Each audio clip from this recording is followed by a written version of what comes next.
Hello friends, good morning. এখন বাজে সকাল 7:30 আর দেখো আমার কর্তামশাই কি করছে তোমাদেরকে দেখাই। এই যে এই রিং লাইটটা আমার কর্তামশাই মানে তোমাদের দাদাভাই আমাকে গিফট করেছে ভিডিও বানানোর জন্য। অনেক দিনের ইচ্ছা ছিল আমার এটা। তো এই যে রিং লাইটটা খুব সুন্দর, একসঙ্গে 3টে সেট আপ হবে মোবাইলে। তো এখন এটা ঠিকঠাক করে দিচ্ছে, যেহেতু আজকে সোমবার আর মানডে জানোই আজকে তোমাদের দাদাভাই দোকান বন্ধ। তো আমরা আজ একটু ভিডিও বানাবো, তাই রেডি টেডি করে নিচ্ছি, তাই তো?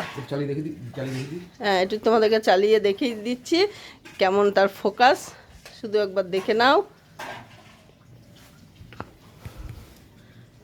এই যে এটা বাড়ানো কমানো যাবে, দেখেছ? সুন্দর লাগছে না? আমি তো খুব হ্যাপি, কিন্তু ভিডিও পোস্ট করার পরে তোমরা বলবে কেমন রেজাল্ট। তো ভালো লাগলে অবশ্যই লাইক করবে, কমেন্ট করে শেয়ার করবে। তো টাটা।